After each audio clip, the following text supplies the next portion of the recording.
I'm a god. I have been stabbed, shot, poisoned, frozen, hung, electrocuted, and burned. Every morning I wake up without a scratch on me, not a dent in the fender. I am an immortal. All right, you are listening to Deconstructing Bill Murray. I am Frank, and with me, as always, Ray McGuff. Hi-yo. And we have a couple special guests here from the old ZTO Radio days back in the Scott. We did a lot of things. Well, we did a Wings podcast at one point, and all kinds of shit. But yeah, mostly ZTO Radio conversations was this panel. Rest in peace to that fine program. But we're here to talk about Bill Murray movies. So we're in 1989. At this point, Bill took a hiatus. And what I read was that the guy from Columbia Pictures, the head of Columbia, had said a bunch of shit about how Bill Murray was making a bunch of money off movies and wasn't contributing anything to the art form of acting, which was like, oh, wow, that's a bold fucking statement. But whenever he was fired, they replaced him with a new guy, and that guy greenlit a Ghostbusters sequel, pushed it to the front of everything. Like, Ivan Reitman had to stop working on what was he working on at that time? I can't think of it. Kindergarten Cop. I think that's what he was working on to work on this. But, you got the summary for this film is pretty straightforward. The discovery of a massive river of ectoplasm and a resurgence of spectral activity allowed the staff of Ghostbusters to revive the business. Directed by Ivan Reitman, written by Dan Aykroyd and Harold Ramis. A lot of cast highlights for this movie. You got the whole original film. The important people are back. You got Bill Murray, Dan Aykroyd, Sigourney Weaver, Harold Ramis, Rick Moranis, Ernie Hudson, and Annie Potts. Additional casting mentions Peter McNichol as Dr. Janosz Poha. Janosz. But he's one of the most memorable characters from this. You'll also know him from Addams Family Values. He was one of my favorite roles he's ever been in is in Dracula Dead and Loving It. Have you seen that? Yeah. He's like he's eating bugs in this one scene. It's fucking hilarious. He can't stop focusing on this bug that's flying around. He's I forget his name. But he's also in the Bean movie, and evidently he was in Harvey Birdman. He played X the Eliminator, which I don't remember. That was a long time since I seen that show, but he was on like 14 episodes of that shit. You have Harris Yulin as the judge, and you will remember him if you've ever seen Stuart Saves His Family, or he's the doctor on Multiplicity. You'll know him from something once you see him. You have Kurt Fuller as Hardemeyer. He's from Wayne's World. One of my favorite roles with him is in Scary Movie, where he has these like dirty pictures, and he wants. Do you remember that scene? He's like, "How about these?" And he like hands a file, and it's all him like posing. A lot of cameos in this movie. You got Brian Doyle Murray. He plays a psychiatrist at a mental hospital.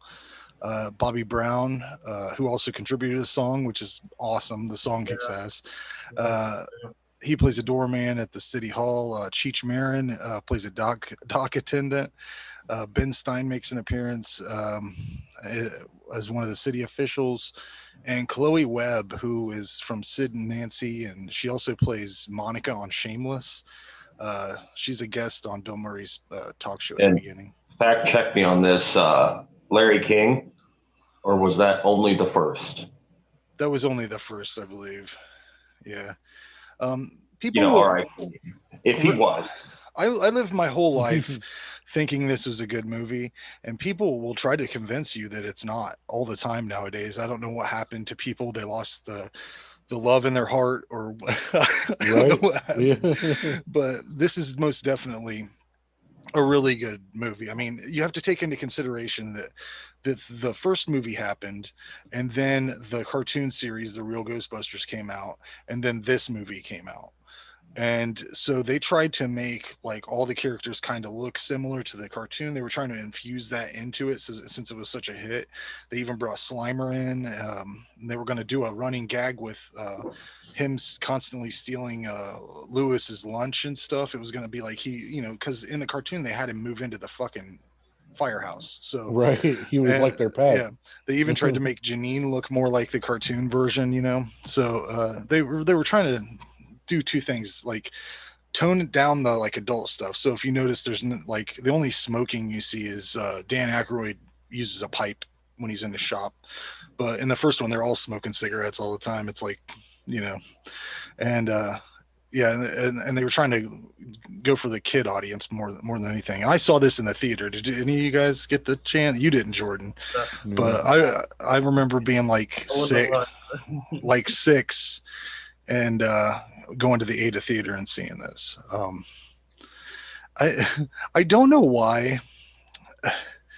I don't know why the guys are struggling so much in this movie. Like, you would think that after the events of the first film, they would be not only world-renowned scientists, but they would be one of the most important groups of people in the world of this film, that they've created here. Well, isn't that kind of what's so cool about it? It's realistic.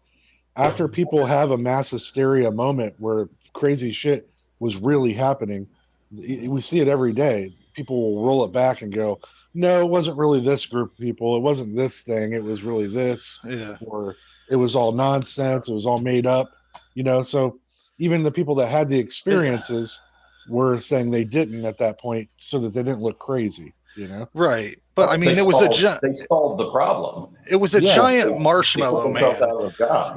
There was a giant marshmallow man that rolled down the center of the town and fucked everything up. That was really a lot to like just turn your head to. And then also the people that are evidently suing the Ghostbusters, because they discussed having a bunch of lawsuits. Who are these assholes? Who are these fuckfaces? They need to, that guy at the hotel for sure in the first movie. I just, when they come in with this movie, there's so many things that I don't understand. Like, why are they struggling so hard? What happened exactly between Dana and Peter in between these two movies? Because like, shouldn't they just be together? There seems like an unnecessary rift that happened at some point. She has a baby from some other dude. I guess it's when he started referring to her as the old ball and chain. Yeah. I guess that more than anything, that's as far as they go with it. More than anything, I'm wondering why they're not busting ghosts anymore. Clearly, it's a very important service, though. It's still happening in the world, right? No, not in their world. They stopped it. They shut the door. Gozer was shut, so there was no more ghosts at that point. I don't know. It just seems crazy. Vigo kickstarts it again. Yeah, you might have your level 1 floating vapors, but you don't have the level 5s. Level 4s and 5s. Let's say there are no more ghosts for them to deal with. Why, when they show up to a child's birthday party, are they not appreciated with some sort of respect? If I was a kid and they were like, hey, these guys fought a giant marshmallow man and saved the world. They saved everybody. And then there was like this option of a guy that's in a loincloth swinging a sword around, as these kids are requesting for He-Man at the birthday party. Very strange that they would want that instead of. I don't know. I mean, I've been to kids' birthday parties and I've never been appreciated, so I understand. I don't think you were invited, though. You can't just show up. 40-year-old man just showing up. But there's just a lot of things that I understand why people break it down, because like even with Dana, there's not a more privileged career choice that anyone could ever make as to take some time off from restoring classic artwork to focus more on your position in the orchestra, right?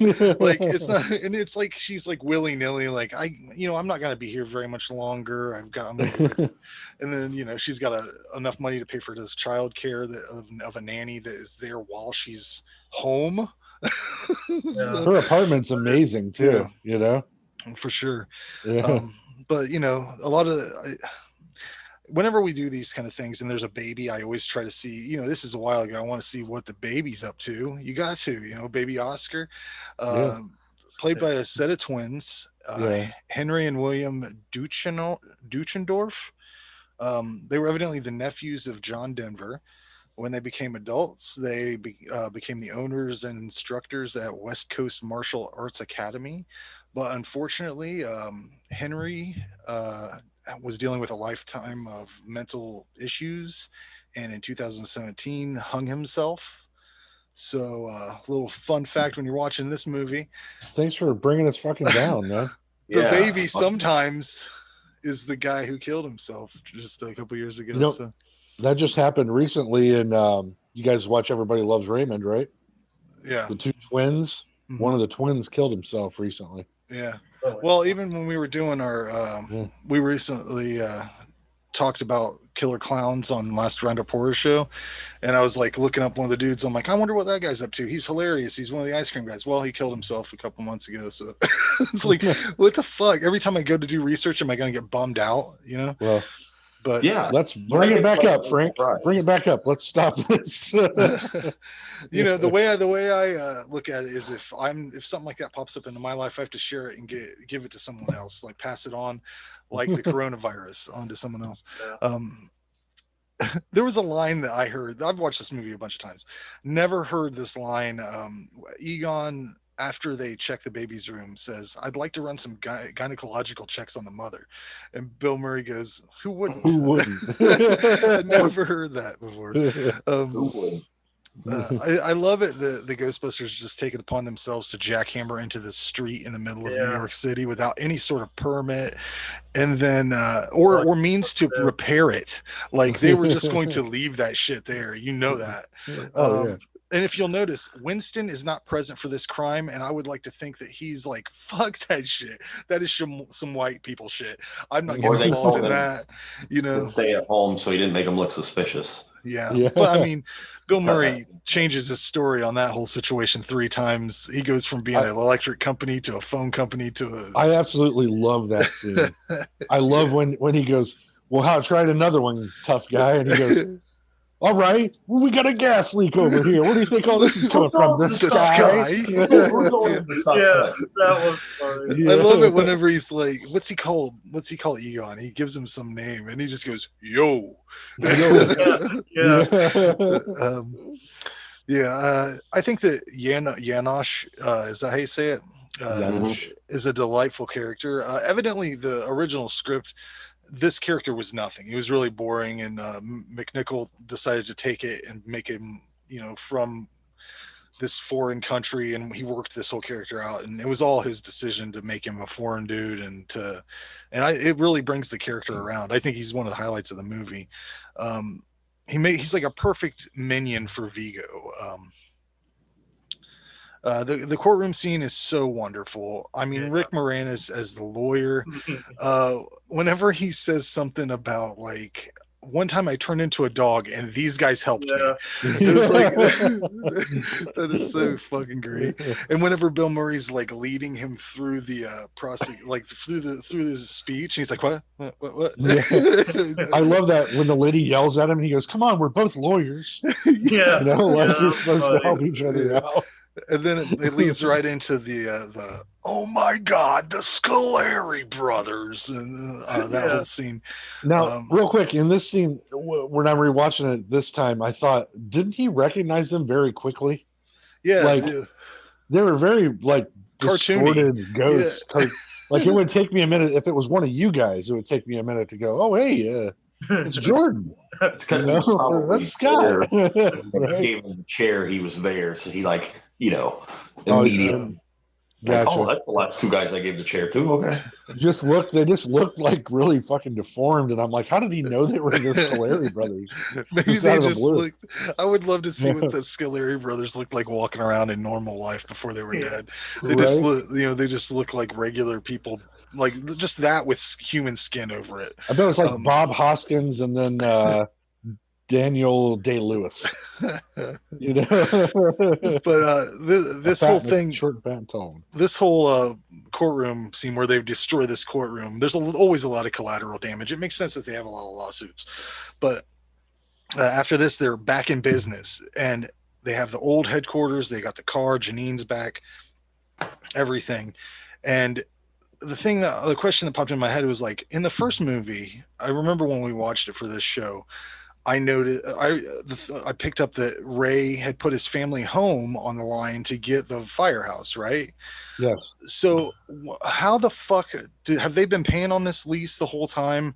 Ray using his bookshop money, or did they let it drop out and they came back and because no one wanted it? Or, I have to think they've been paying on it the whole time. I guess we'll probably find out in the third one, because that's a big plot point in the new one that's coming out.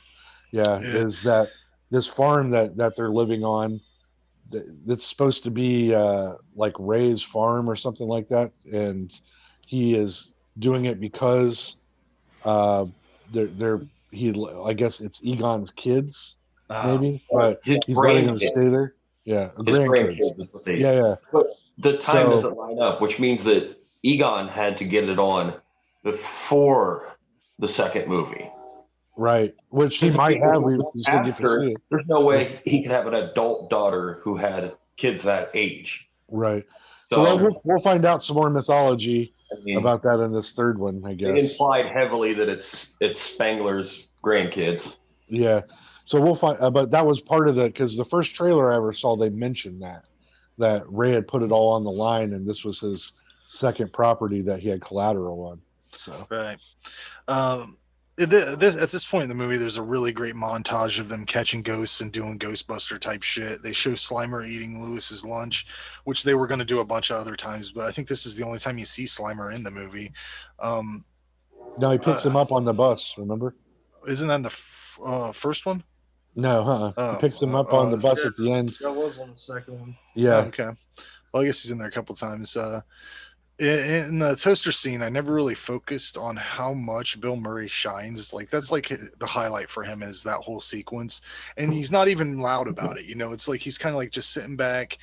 And since they're all explaining this thing to Venkman, he gets to just react. So like Egon will say, this is your ordinary household toaster. And Bill Murray's like, we'll just take your word on that. Or like he says these little low key, like, do you guys do this late at night when I'm not here? And like shit like that. You're not sleeping with it, are you, Ray? But that whole scene with the toaster's fucking classic. Whenever Venkman goes to visit Dana at the museum, this music came in, and I'm like, that sounds exactly like fucking Kindergarten Cop. Like, for some reason, sometimes I'm like a Kindergarten Cop's score is in my head. I don't know why, but I was like, that sounds like just like that shit. So I had to go look, and it was the same composer. So like, fucking weird that I know music cues from Kindergarten Cop, and like can be like, that sounds like that dude or whatever. It was bothersome to say the least. I think that when Peter goes to the museum and deals with the Janosch, that whole shit is hilarious, where he's wanting to paint a kitten in there, and just suffering from carpation kitten envy. I think all the effects in this movie are fairly cool. The slime effects hold up, especially like the bathtub scene. That I think it looks good. Yeah. It's not dated. Here's a little fun facts about the actor that plays Vigo the Carpathian, Wilhelm von Humberg. His father was a famous German boxer / Nazi soldier during World War II. He worked at the Buchenwald death camp. So, fun fact on his father. At one point, his former Nazi father accused him of raping his stepmother, a crime which was never investigated, the results of which may have meant he was actually the father of the girl he considered his half-sister. So that's some fun facts. He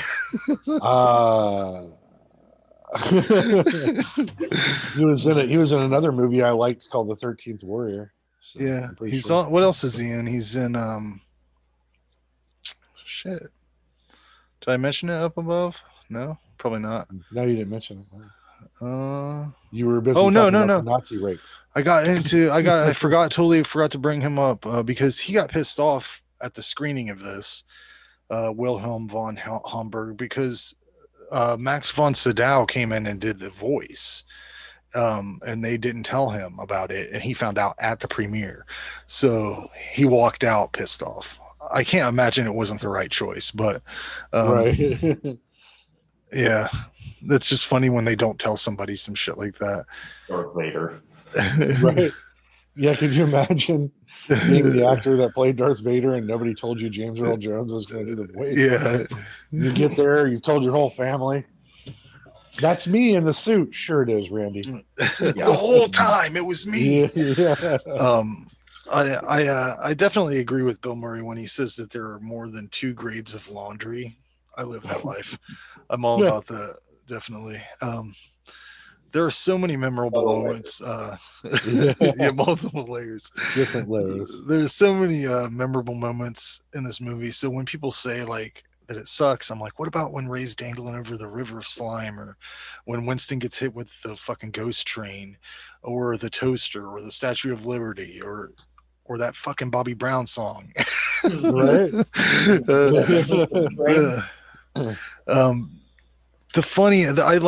I didn't laugh out loud a lot. I enjoyed myself when I watched this, but there was one moment watching it this time that I did laugh out loud, and it's whenever Sigourney Weaver at the end has the baby, and then she's like, "Let's get out of here, Oscar," and she goes to turn, and the baby just zoink right out of her hands and floats across it looked really rough.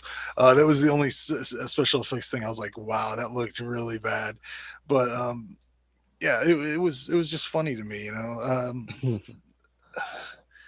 There's another there's 2 ghost montages in this, which I thought was really up in the game from the last movie, because I think they only had the one, and that there's 2 really awesome ones.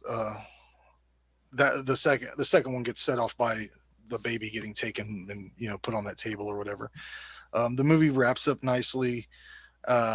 As per the formula set up by the first film. I think it's even more ramped up than the original one. But you got that Jackie Wilson song, the epic Statue of Liberty scene. It's just as good, if not better, than the original. I always consider this a 10. Fuck anybody that hates this. So, Ray, what do you say? I totally agree. I grew up, with the original Ghostbusters on VHS, watching it every other day, basically. This movie came out. I was too young to see it in the theater. For whatever reason, my parents probably just didn't want to take me. And then I think I watched it on HBO when it came out on HBO. And then my sister and I got it on VHS, and we threw it in the rotation with the other one. I mean, I'm 40 years old. I watched it, last night, and it was just as enjoyable as when I was 7. Yeah. So I don't know how anybody that is a fan of the original one does not like this. It's just a bigger version of it, you know? I mean, like you said, everything's bigger. They finally gave Ernie Hudson the same amount of screen time. You know, he's got even some of the best lines in this one, you know, when he's yelling at the mayor's staff, you know, trying to break it down. He's like, does anybody speak English? And Ernie Hudson's like, look, there's some crazy shit going on, you know. I mean, he's Bill Murray in this is even funnier, in my opinion. There are some things that are silly, like we talked about earlier, the little plot holes. You would think that things would have been better for them, but I liked this route. This was like them in the dumps again, you know, like heroes that have just done the biggest thing that they'll ever do, and now they're back to selling occult books. You know? Tell me if you agree with this, because Bill Murray was quoted as saying that he thought that this movie was disappointing to him because there was too much slime, not enough of them. Which I'm like, no, I don't know. There's plenty of you guys. You're all over it. There's great scenes with great dialogue throughout the whole thing. I actually think the trope, the river of slime, it's the visual manifestation, and you can touch it and feel it, of anger and hate in the city. What made sense, you know, right? All these fucking angry people every day, and if it was affecting the what is it? He's studying it at the beginning. Egon. It's affecting the environment, right? It has to go somewhere. And it makes sense, and it's a neat trope, and that you can reverse it is even cooler. I thought, it seems like there's a lot of thought in this, and people are like, "Oh, it's a throwaway movie. They just banked in." I don't know. It seems like they thought a lot of stuff out for it. If I could pick out like two scenes that I'll always stick with me even from when I was a kid, it's the one of the, and I don't know why, the mayor, when he finally decides to get the Ghostbusters back again, right? And he goes, "Listen, I just spent the last 4 hours talking to Theo LaGuardia, and he's been dead since 1942." Even as a kid, I laughed out loud. I didn't know who the fuck Theo LaGuardia was. Right. They have LaGuardia Airport. Now I'm an adult, I know who he was. But it just made me laugh how pissed off he was that the guy wasn't just doing what he said. And then the scene at the end when the Statue of Liberty's coming and the hammer's coming down and everybody's yelling. It's exciting. It was exciting here in my house. And I was like, here we go, bam. Ghostbusters are coming in for the day. The soundtrack's great. The special effects hold up. I mean, with barring the floating kid does kind of look silly, but even when Ray's face is superimposed with Vigo Carpathian. Yeah, Vigo. Looks cool. I don't know. Everything about it is exactly what I wanted as a kid as a sequel. So yeah, I remember being really happy after I watched it, So yeah. I don't know. Scott, what do you think? What do you got? Any opinions? Yeah, it was one of my all-time favorites. Got it on VHS. My dad, recorded it onto another VHS with a double deck like we used to have. Nice. So I had the first two on VHS, and I pretty much wore it out. It was, a little bit ahead of the first one for me because that's the first one I watched, and I watched it over and over and over again. And then I started watching the first one, and it was like kind of old to me. And I think that's the whole, what you were talking about with playing to the kids. Like I was a kid at that time. Right. So for me, it was, a little bit more me friendly.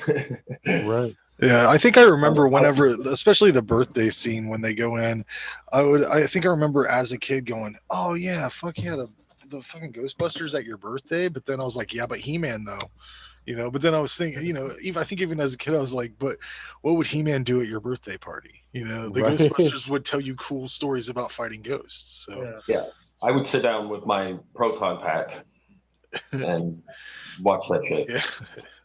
Throw the crap out. Did you have all that shit when you were a kid? Yep.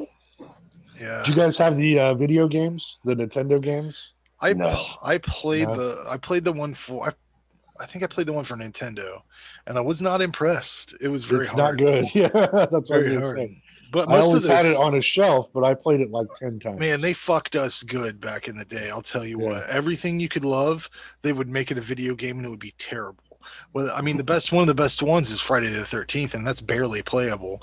They had Back to the Future. I remember when I got that for Christmas, I was so fucking jacked up on that. I was like, yeah, awesome. One of my favorite movies. This is going to be the best game in the world. And it is very hard, and it's not the best game in the world. Addams Family is a bad game. All the Star Wars. Yeah, rough shit there. Yeah. They got better eventually. Early Nintendo just fucked you though, straight out. Oh yeah. They would get a license for a property and give it to THQ. LJN. Or LJN and be like, here, bastardize this. Roger Rabbit was a fuck. Dick Tracy was a fuck you. The Batmans were hard. I mean, even the first Batman game was good, but it was hard. And I think it was only good because everything else was unplayable. But that was that shit. Jordan, as a kid, how old were you in 90? Were you alive? 1990. When was this? 89. This is 88. 89. My sister was born in 89. Yeah. So when did you see this? What's your first experiences with this movie? Oh, I loved them. I mean, I don't remember much of the second one like I do the first one. I always thought the first one was better. I mean, I can see that. I thought it was funnier with Rick Moranis, which, like the part when he had the party. Yeah. Yeah. Well, Rick Moranis really was better in the first one. And this one, he's just trying to fuck Janine for the most part. Yeah. But does everybody here still find that part where she's rolling that ball between her legs arousing? of course. Yeah. Of course. I mean, I know I she's mean- like a grandma now, but I mean, still, there's something about her Yeah. rubbing that ball and telling that story. Yeah. And I mean, like, I don't know how old that she is, like I couldn't tell you. If you showed me a current photo, I wouldn't be able to tell you. She I don't plays Sheldon's grandma in Young Sheldon nowadays, Oh. so I'm pretty sure she's like 70. Is that right? So, yeah. Yeah, I don't know. Anyways, Jordan, any other thoughts? I like the part of the beginning when Peter's show came on, and he was talking to those two people, and the lady I thought was funnier than the psychic, and she was saying she met the alien at the bar, and he approached her and bought her a drink and all that, and just how she was saying that I thought was hilarious. Which Jordan, that's a good point, though. Do Do you guys think that guy really had psychic powers? Jordan? I was going to say, was anybody else worried on February 14th, 2016? I remember it being a funny meme that was going around. The guy's prediction was supposed to be, Vigo coming back because he actually predicted, and it was New Year's, so it would have ended right then. But the other one was 2016, and I was like, yeah, it's scary. The one Actually, it kind of did because Trump got elected. Yeah. That was scary enough. But that's Chloe Webb in that scene, and I knew that she was in that Sid and Nancy movie, and she's really annoying in that. It's a good movie, but she's really annoying in that. But until I read it on IMDb, I did not know she was the annoying woman on Shameless that I can't stand. Like, every time she appears on the series. Well, I think she died, but just spoiler alert. Shit, I don't know. Maybe she didn't. Anyways, the whole time I was watching this, I kept thinking how much funnier it would be if they made a Ghostbusters in a different way nowadays. Like, instead of trying to keep on this franchise, call it Ghostbusters, but these kind of ghosts are happening. These kind of cartoony big ghosts. But the people that are the Ghostbusters are people that the cities had to find who are ghost hunters. So they come in with like their EVP recorders and their spirit boxes, and they're like talking to the ghosts, and the ghosts are literally jumping out at them, and they don't know what to do with this much information because they don't, they normally are listening for whispers and trying to come up with stuff, and it's just attacking them. That would be funny. Yeah. I am excited to see how this third one turns out. Yeah. I just recently read, because I was hoping that we would talk about this today. Ivan Reitman's son, Jason, wrote and directed it. Okay. Right. And they just did a screening for the investors because they're changing the release date, and they wanted to see if they wanted to throw any more money in it while they had time to do some more, sequences if they needed. And it's apparently perfect the way it is. Apparently Ivan Reitman cried during it. Wow. And I guess all the secret cameos, who I imagine everybody that's still alive will be in it at some point, are really like on point. And the executives are so happy with it that they're like, that's fine, we're good, we think this is going to do great.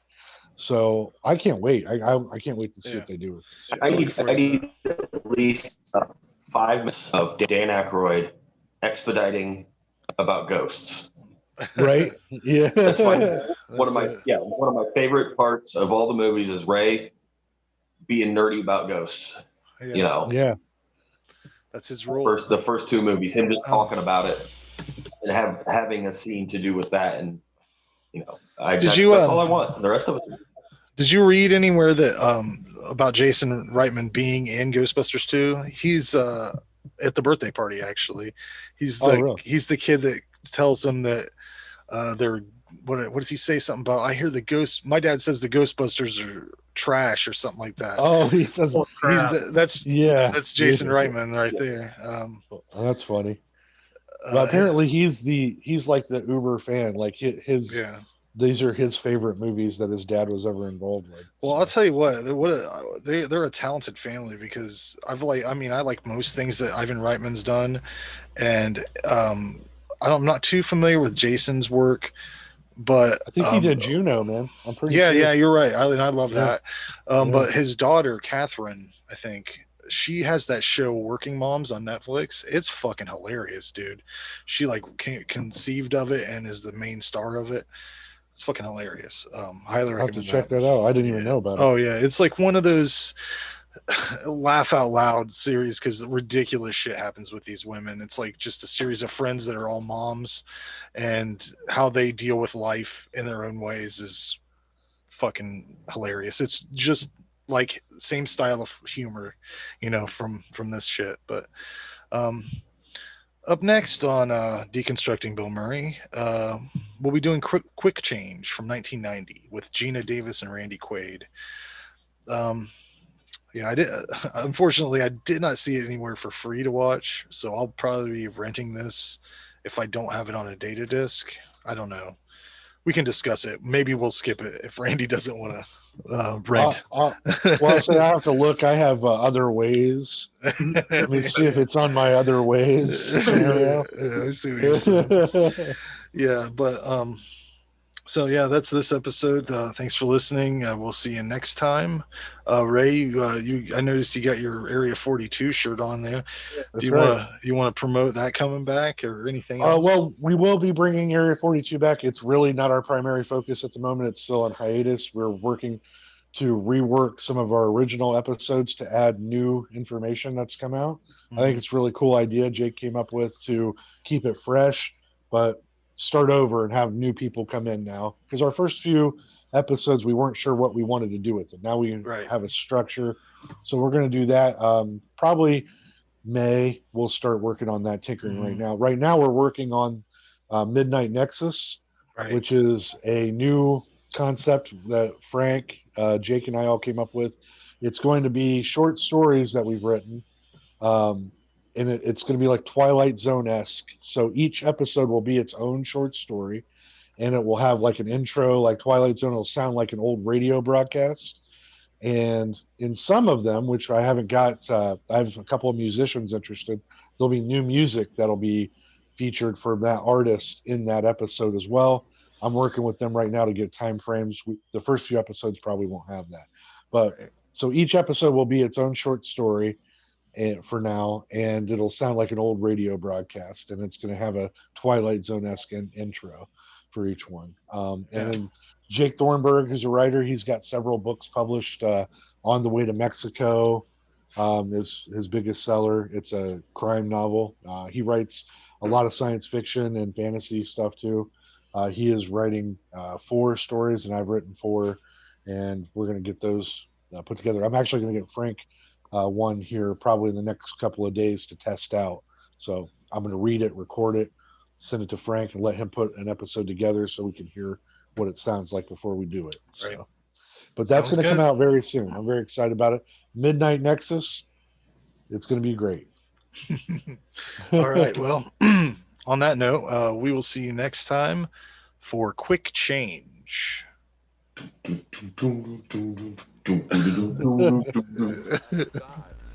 have been stabbed, shot, poisoned, frozen, hung, electrocuted, and burned. Every morning I wake up without a scratch on me, not a dent in the fender. I am an immortal.